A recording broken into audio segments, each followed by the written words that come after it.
Attention, cette vidéo est un peu longue, j'avais beaucoup de choses à vous montrer, donc n'hésitez pas à vous balader dans la timeline ou à la regarder en plusieurs fois.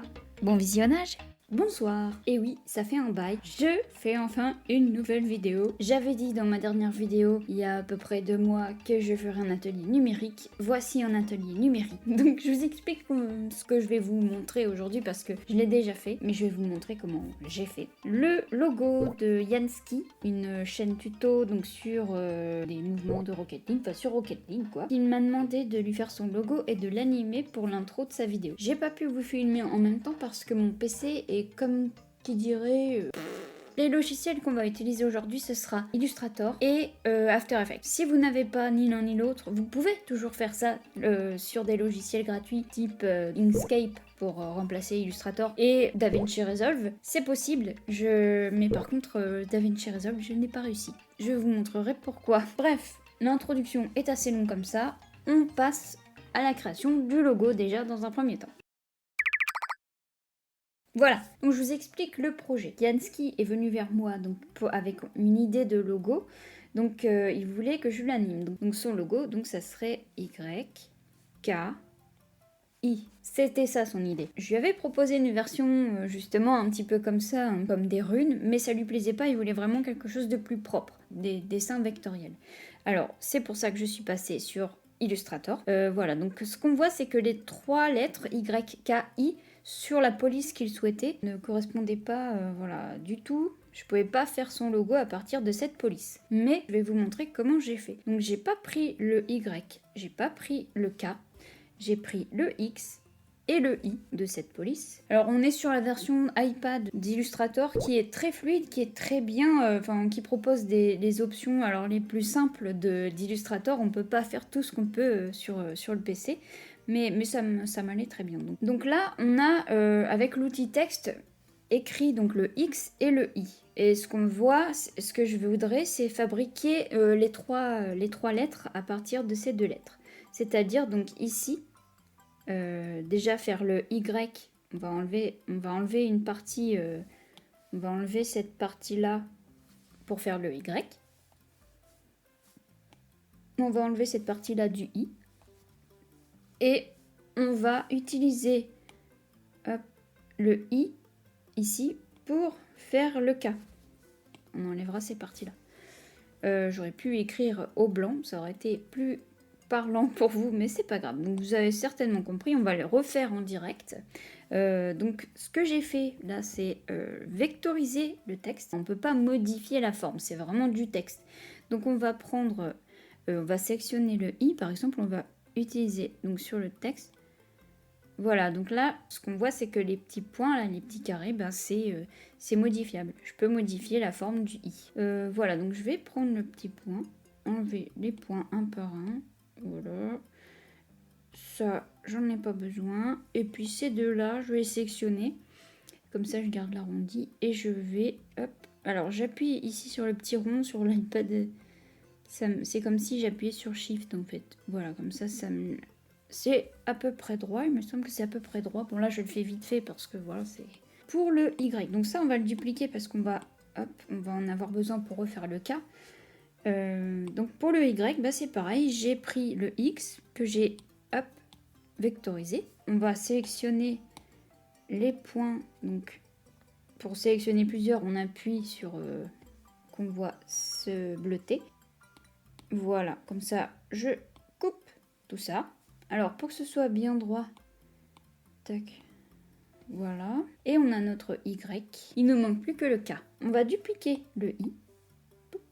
Attendez, celui-là, par contre, je crois que je ne l'avais pas encore vectorisé, voilà. On va juste enlever cette partie, le point du I, en fait, on n'en a pas besoin. Voilà, donc on a notre XI. Et on va faire un repère. On va faire ça. Hop, on va le mettre d'une autre couleur, d'ailleurs. Hop. Voilà. Et celui-ci, on va le garder en noir. Donc, et il nous manque le K qu'on va fabriquer ici. Donc pour ça, on va mettre le X au milieu. Le rouge ici. Le I. Voilà. Donc tout est au milieu. Je ne sais pas si vous comprenez bien ce que je suis en train de faire, mais... hop, voilà. Donc on va pouvoir virer ça. Je vais verrouiller celui-ci et celui-ci. Comme ça, je ne peux bouger que le rouge. Voilà, je vais déverrouiller. Mince, je l'ai caché. Voilà, donc maintenant, ce qu'on va faire, c'est qu'on va sélectionner le I et le X. On va utiliser le concepteur de forme. Vous voyez ici, là où il y a des traits blancs, on voit la rencontre du X et du K, enfin du I. On voit qu'on peut supprimer ces parties-là. Donc c'est tout simple. Et maintenant qu'on a notre K, donc on sélectionne ce qui nous reste du X et ce qui nous reste du I. Et on va aller dans tout combiner.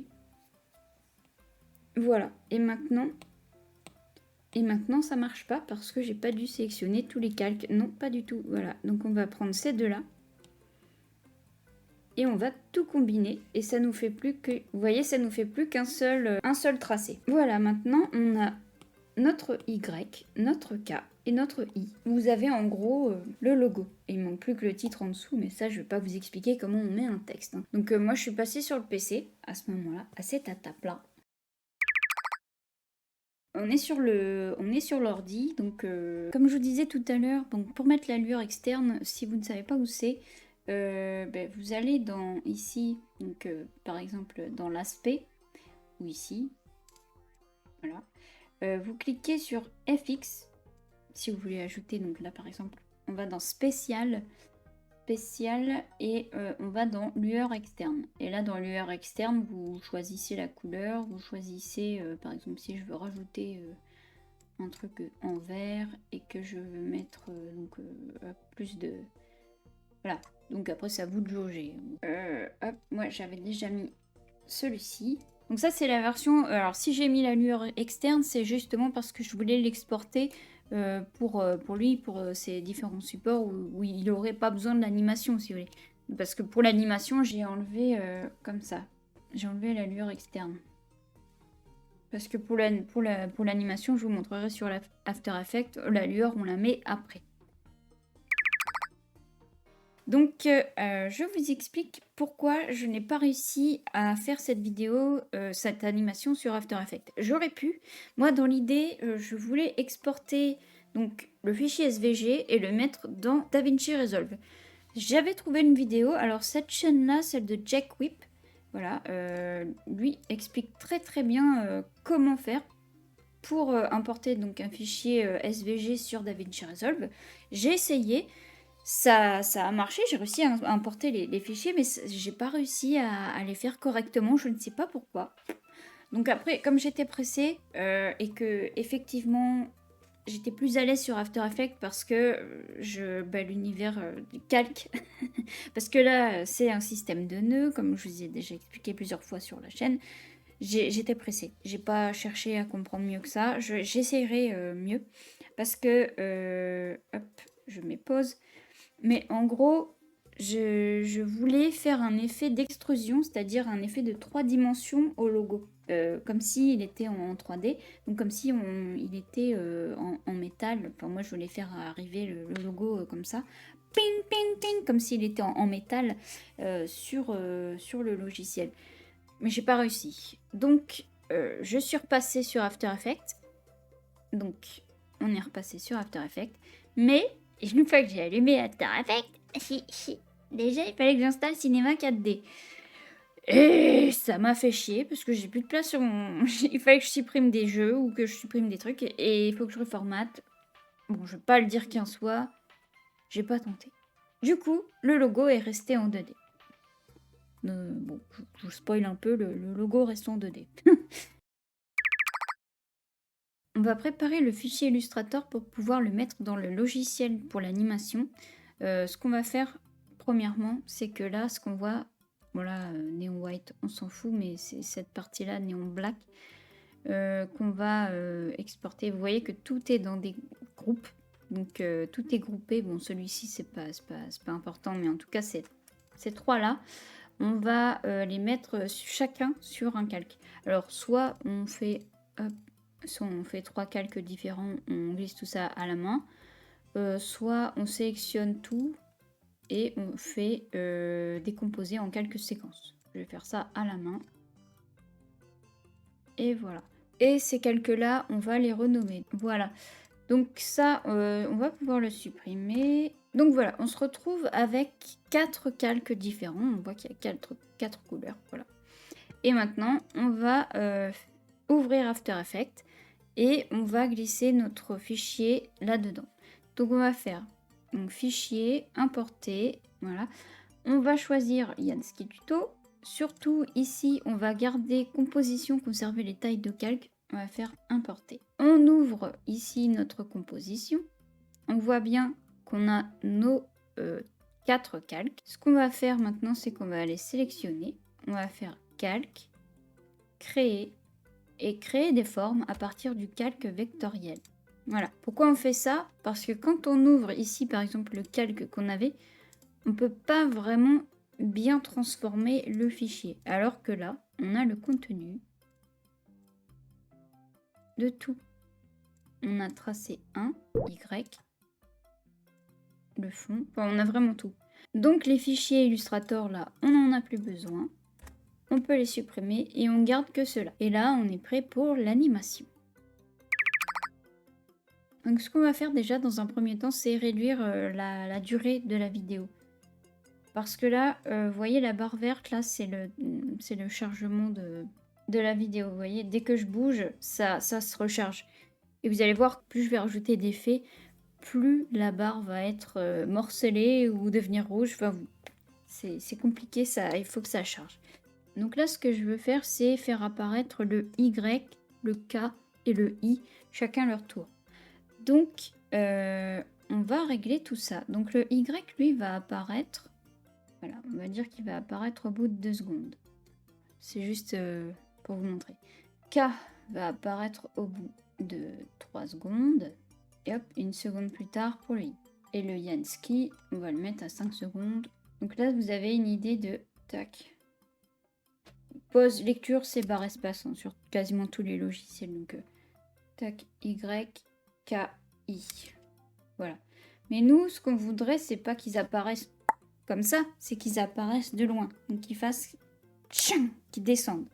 Donc, ce qu'on va faire, c'est là qu'on va aller dans l'onglet transformer. On va faire déjà l'échelle. Voilà. Quand on clique sur le petit chrono, là, ça met ici un losange. Les keyframes. Et oui, comme sur DaVinci Resolve. On va dire que là, la taille de base, on va la déplacer. Voilà, on a les 3 sélectionnés, donc Y, K, I, et on va cliquer sur S pour ouvrir le chronomètre échelle, scale, échelle. On va cliquer sur les 3, voilà. Et là, ça nous a posé 3 keyframes, c'est-à-dire qu'à ce moment-là, à 41 secondes de la vidéo, la taille de nos lettres sera celle-ci. Donc c'est juste pour nous garder une taille. Ce qu'on veut, c'est que là, notre Y arrive donc à cette taille-là, à ce moment-là de la timeline. On va rajouter une keyframe et on va lui dire, bah nous, on veut que le Y, il arrive comme ça. Tac. On va mettre en route. Ça va être beaucoup trop lent. Hein. On va juste décaler. On va copier cette keyframe-là. On va la coller ici. Comme ça, on va garder la même taille hein, pour tout le monde. Et on va juste faire ça en escalier. Donc, on reprend. Donc ici, on a le Y gigantesque. Paf, il descend. Il est à sa bonne taille. Ensuite, le K, il est gigantesque. Paf, il arrive à la bonne taille. Évidemment, j'ai fait une connerie. Encore. Hop, voilà. Et là, le I arrive, gigantesque. Et il arrive à sa bonne taille à la deuxième keyframe. Donc ça sert à ça, les keyframes. Et là, c'est une échelle. Donc bon, là, c'est pas du tout le bon rythme. Et il n'y a pas du tout de mouvement dans le mouvement, j'allais dire. Quand on va sur la keyframe, on voit qu'il y a des numéros. Et en fait, quand on fait copier-coller les keyframes, bah, ça copie-colle les propriétés. Donc hop. Là, quand je vais sur le K et que je fais CTRL V, ça copie. Donc là, quand on passe ici sur la première keyframe, on est à 581. Quand on descend, on arrive à 100% de la taille. Donc là, c'est pareil. Quand on arrive sur le K, il est à 581 de sa taille pour la première keyframe. La deuxième, 100% de sa taille. Donc c'est exactement ce qu'on veut. Donc ça, on va copier-coller. On va le mettre sur le I. Alors il faut bien mettre la timeline où on veut. Hop, CTRL V, voilà. Comme ça arrive en escalier. Donc ça, on s'en fiche. On a notre premier mouvement de logo. Ensuite, ce qu'on peut faire, c'est que quand on clique sur une keyframe, qu'on fait clic droit, il y a assistant d'image clé. Et là, on voit lissage de vitesse. Paf. Et on voit que la keyframe a une drôle de... un peu comme un sablier. Quand on regarde ces deux keyframes là, ça fait une courbe. Voilà. Quand on regarde ces deux keyframes là, paf, c'est constant. Ce qu'on va faire, c'est qu'on va faire un deuxième lissage. Alors on peut faire clic droit, assistant de lissage, ou on clique directement sur F9. C'est le raccourci. Et maintenant, on va regarder l'état de la courbe. Hop, ça nous fait un arc parfait. Là, ça fait... Ça accélère d'un coup, puis ça ralentit. Donc là, pour éviter qu'il y ait un gros machin devant nous, là, tout de suite au début, on va sélectionner donc le Y. Et là, cette fois-ci, on va ajouter, au début, on va ajouter un chrono sur opacité. C'est-à-dire qu'à partir d'ici, hop, on va mettre l'opacité à 0%. Comme ça, quand on va au début, hop, il est là. Mais il est invisible. L'opacité est à 0%. Par contre, on va le faire arriver ici. Hop, on va le faire arriver ici. On va remettre une petite keyframe et là, on va le mettre à 100%. Comme ça, ça va faire voilà, une apparition. Par contre, on va régler la vitesse d'apparition. Hop, on va essayer de régler ça comme ça. Alors, ce qu'on va faire, c'est qu'on va réduire la barre là, parce que le chargement va jusqu'au bout à chaque fois. Donc là, comme ça, le truc vert va s'arrêter ici. Hop. Donc là, les keyframes d'apparition. Voilà, la différence, on va juste copier. Donc là, on a copié et collé l'opacité. Donc, tac, ça arrive, tac, ça arrive, tac, ça arrive. Bon, c'est un peu moche, j'avoue. Donc on va juste réduire ça. Et après, c'est à vous de jouer avec les keyframes pour la durée, etc. On regarde ce que ça donne. Hop, hop, hop. Voilà. Donc on a dit que le point du i devait arriver après comme ça. Donc ce qu'on va faire, c'est que le i, on va le dupliquer. Donc pour le dupliquer, on clique sur le i et on fait CTRL-D. Voilà, ça duplique le calque. Et ce qu'on va faire, c'est que sur ce calque-ci, le calque de base, donc silhouette normale, i, on va aller dans contenu, on voit groupe 1, il y a tracé 1 et tracé 2. Et tracé 2, voilà, tracé 2, c'est le point. Donc celui-là, on va le supprimer. Voilà, ça veut dire que l'autre, c'est le... Voilà, c'est ce qui est sélectionné, c'est le bâton du i. Hop, donc on cache... On va cacher les autres lettres, d'ailleurs. On décache silhouette 2. On va dans contenu, groupe. Tracé 2, donc c'est le point, on va le garder. Mais tracé 1, on n'en a pas besoin parce qu'on a déjà le bâton du i. Hop, on supprime. Voilà, donc maintenant on a silhouette 2, c'est le point. On va le renommer. Donc on appuie sur entrée, point du i. Et ici, ça c'est le bâton du i. Bâton du i. Au moment où le i descend, c'est à ce moment-là qu'on veut que le point du i apparaisse. Donc là, on va dans transformer. On va dans position. On pose un chrono sur la position. Le i descend. Paf, il est en bas. Et seulement à ce moment-là, touc, quelques temps plus tard, on veut que le point arrive. Ça veut dire, on va rajouter un petit chrono sur la position. Ça veut dire que au moment où il descend, on veut pas le voir le point. Et on le remonte. Paf. Donc, hop, hop, youp. Après, c'est à vous de régler comme vous voulez la vitesse. On peut rajouter en faisant F9, un petit effet pour... Et si on veut rajouter un petit rebond... Attendez, je vais fermer tout. Je vais appuyer sur S pour allumer tous les chronos échelles de tout le monde. On veut que le texte arrive comme ça et qu'il fasse un petit rebond comme ça. Donc on va l'agrandir, le dézoomer un peu plus et il va revenir à sa taille normale. Donc agrandir, rétrécir. Donc on va aller en dessous de 100. Tac. Et taille normale. Ça va nous faire tout. Voilà. Donc ça nous fait notre petit effet de rebond. On va copier l'échelle. On va le faire sur tous. Il n'y a que le bâton du i. Parce que le point du i, lui, il est différent des autres. Et le point, lui, il arrive par le haut. Donc l'effet n'est pas le même. Il va pas s'agrandir comme ça. Il va s'agrandir. Il va plutôt s'aplatir. Donc c'est ce qu'on va faire. C'est ce qu'on va faire ici. Donc position. Lui, il arrive là.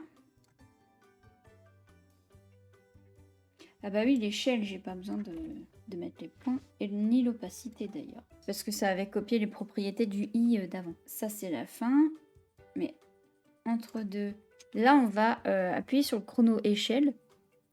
On va désenchaîner le ratio en fait. Parce que quand on clique ici, ça garde 100%, 100%. Donc largeur, hauteur. Là on va vouloir gérer uniquement... Ah oui, évidemment, j'ai remis. Hop, la hauteur comme ça.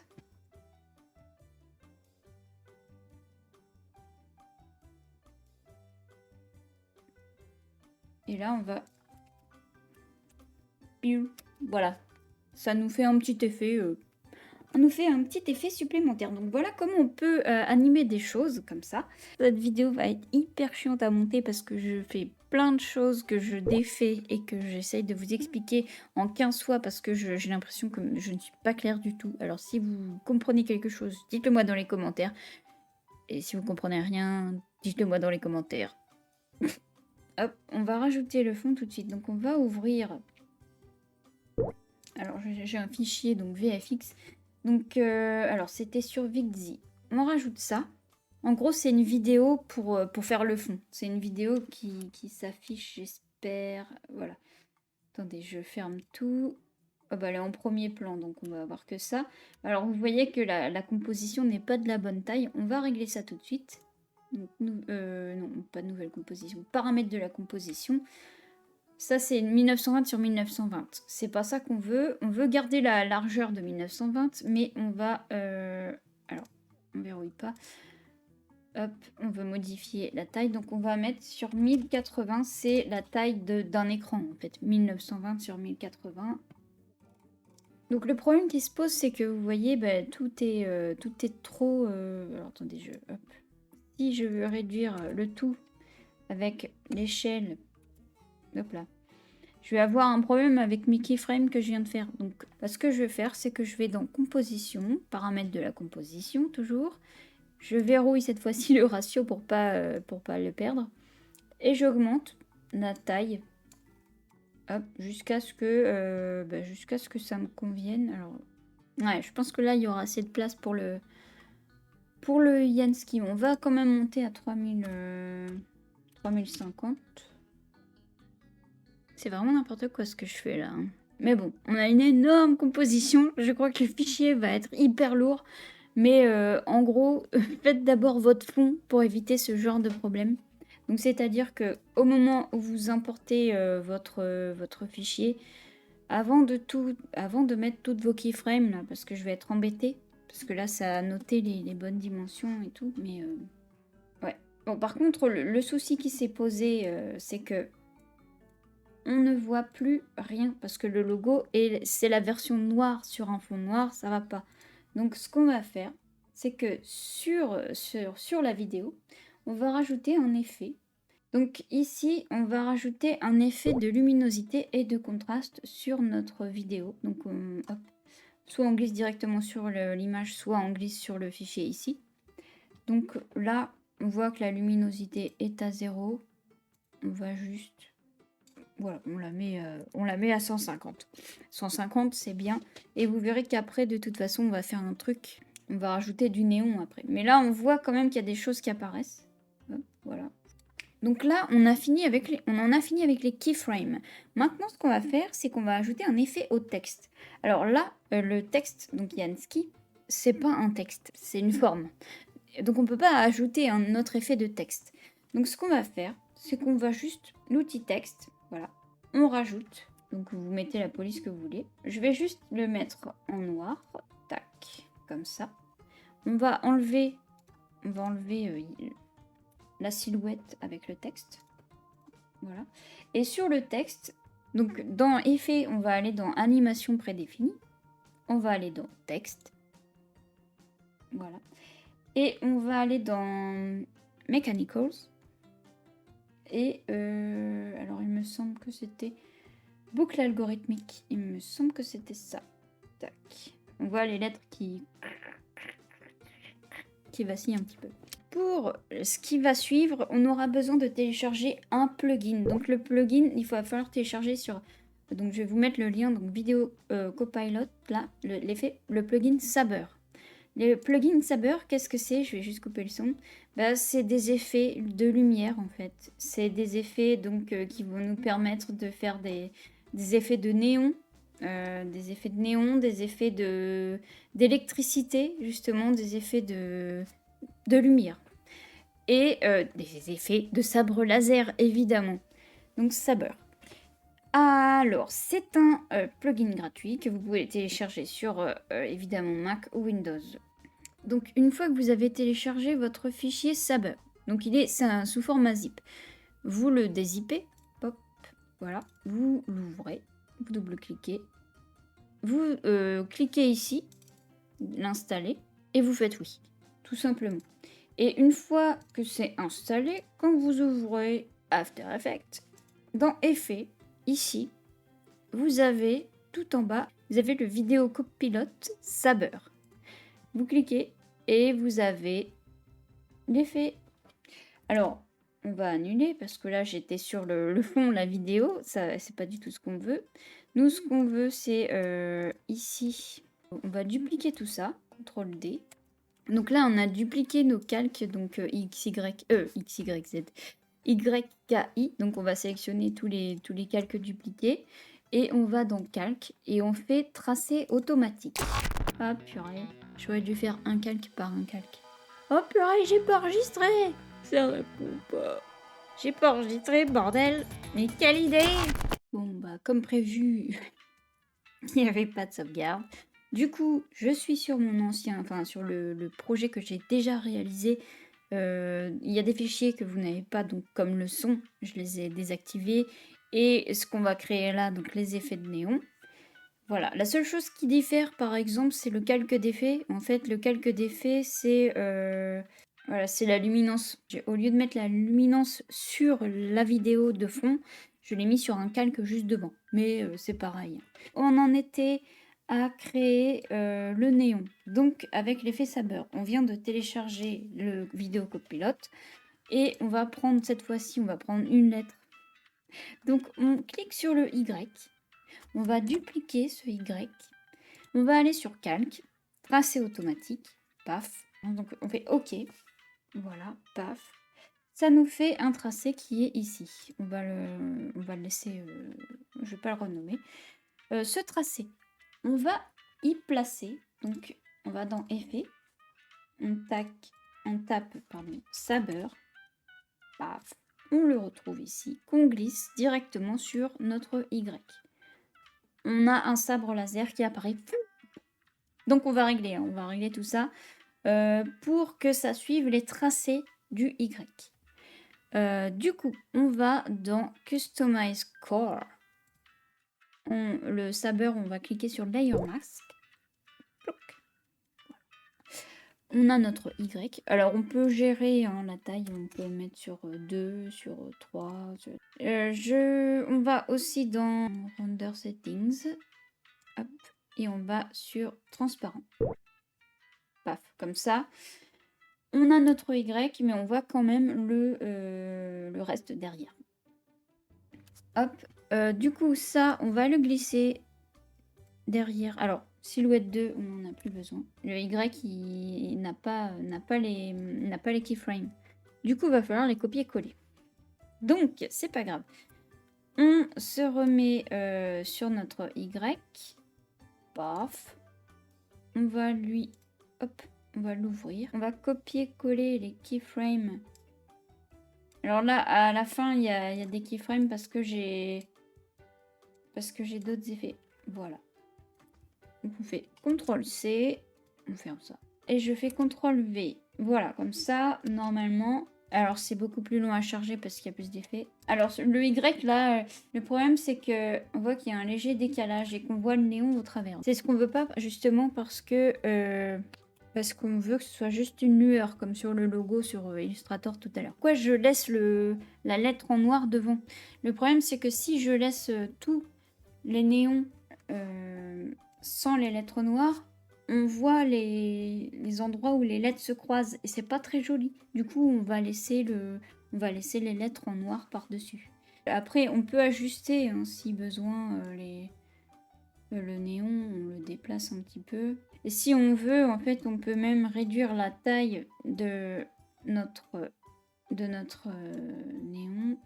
Donc là, j'ai laissé le néon par défaut, si vous voulez. Mais il y a plusieurs presets. Hein. Là, si je le mets en néon, mode néon, comme ça, bon, déjà, on peut régler la couleur. Ok. Ensuite, il y a plusieurs trucs. Il y a nébuleuse. Hop. On a plein d'effets hein, dans des effets électriques comme ça. Hop.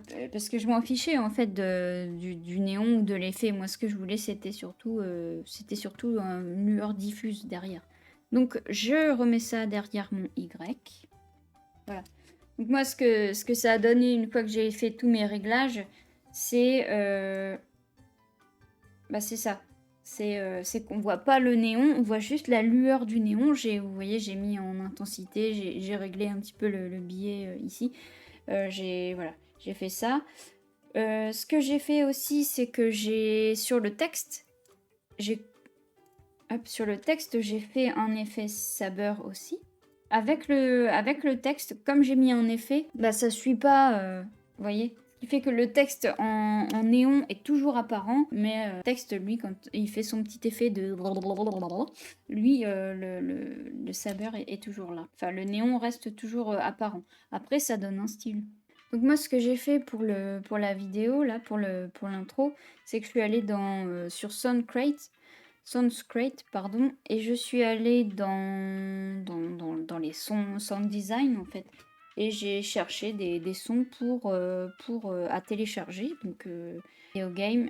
Quand on veut télécharger des trucs gratos, on enlève ça, sinon il faut avoir un compte pro, il faut payer, et on a quand même pas mal de trucs. Ouais, et le délai. Enfin, bref, voilà, vous pouvez télécharger des sons. Et une fois que vous les téléchargez, vous pouvez les glisser dans le projet. Donc là, je vais remettre le son. Tac, tac, tac. Ici, voilà. Et ce qui donne ce genre de choses. Donc après, vous les glissez dans la timeline où vous voulez, où les sons correspondent aux choses. Mais voilà. Et voilà. Donc on a notre animation. D'ailleurs, je trouve que celle que j'ai faite avec vous, le point était mieux. Mais bon, c'est pas grave. Hein. Oui, du coup, elle a disparu. Bon, on a quand même fait pas mal de choses dans cette vidéo, donc je vais faire un petit résumé de ce qu'on a appris. On a appris à créer le logo sur Illustrator avec le logiciel donc, de dessin vectoriel. On a appris avec le logiciel, donc l'outil texte. On a appris donc à modifier ce texte en le vectorisant, en utilisant donc le concepteur de forme. Donc enlever des parties qui nous intéressaient pas, à garder les autres. On a appris à mettre des effets donc de lueur sur notre forme, notre texte. On a appris donc ce travail, donc Illustrator, on l'a déplacé dans After Effects pour l'animer. Donc After Effects, animation, on a appris à utiliser les keyframes. Les keyframes, donc pour pouvoir donner l'effet de profondeur ou de gravité à nos choses. On a appris le ease in, out. En train de crever. On a appris donc l'utilisation. J'étais malade la semaine dernière, je vous l'ai dit. On a appris l'utilisation aussi, donc keyframe, lissage de courbe de keyframe. On a appris les effets aussi pour pouvoir blanchir un petit peu le fond, pour pouvoir faire ressortir les lettres. On a appris les animations de texte aussi, animations prédéfinies. Donc tout ça c'est dans les effets. On a téléchargé un plugin qu'on a utilisé justement, l'effet Saber, qu'on a utilisé pour faire les effets de néon. Voilà, on a quand même fait pas mal de choses. Maintenant, si vous avez des questions sur tout ce qu'on a fait dans la vidéo ensemble, n'hésitez pas à me les poser. Si je ne sais pas vous répondre, je regarderai un tuto et je vous répondrai ensuite. Et n'hésitez pas à aller voir la chaîne de Yansky, voilà, donc je vous la mets en description. C'est une chaîne de tutos sur le jeu Rocket League. Donc il vous donne des tips, il vous montre comment faire des mouvements, etc. Donc là, il va sortir sa nouvelle vidéo demain ou aujourd'hui, je ne sais pas. Voilà, n'hésitez pas à mettre un pouce, une cloche, je crois que c'est tout ce qu'on met sur YouTube, mais n'hésitez pas à le faire sur sa chaîne ou la mienne. Voilà, prochain atelier, ce sera un atelier gravure, cette fois-ci je mettrai moins de temps à la sortir. Merci d'avoir suivi la vidéo jusqu'au bout et je vous dis à la prochaine dans pas longtemps. Salut!